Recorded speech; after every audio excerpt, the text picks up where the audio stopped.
I'm doing this tutorial on how to use a VST or virtual instrument or plugin within Reaper. So I'm going to start with a blank session. I've already installed Spitfire Audio's sound bank, the ones that I wanted to utilize for this. You could go to their website and download it should you want to. They have a ton of free plugins.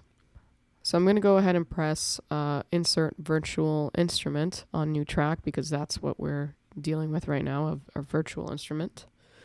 And I'm going to search for Spitfire right here. I'm going to select VST. There's multiple formats for plugins because different DAWs have different formats. I believe Ableton uses AU and Pro Tools uses VST, and every software has their own thing. So I tend to just install all of the formats since I use a variety of softwares. Okay, so off the bat, it just works. Everything is connected. We have our track record enabled. You can tell because that little red button is on.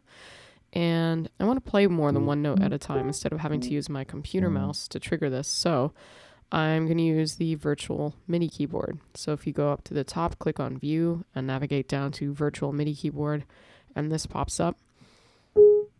And now, if I press these different keys, S, D, G, H, J, as it pertains to my computer keyboard, it's going to play back these different keys. By default, I believe this is set to 1. And I believe when it's set to 1, you can only press one note at a time. Once you make this change and you select 4 or more, you don't have to go back and change it every time you open the software. It's just set there. So I think once upon a time, I changed this to 4, and that is how you're able to play a chord. So that's basically it. Let's record something to make sure that everything functions. I'm going to press record right here.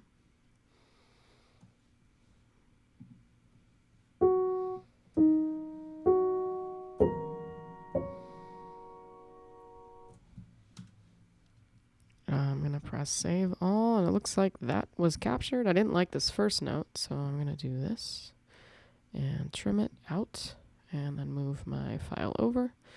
And I'm going to export this little clip because I want to drop it into an Adobe Audition session where you cannot use virtual instruments, which is why I'm using Reaper.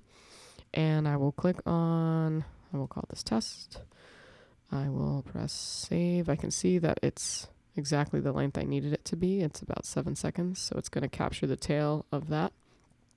I have tail selected, and now I'm going to render the file. Overwrite because I just did this. There it is. And I can go to where I have that in Finder and drop it into whatever session you might want to be using it for. And that's it.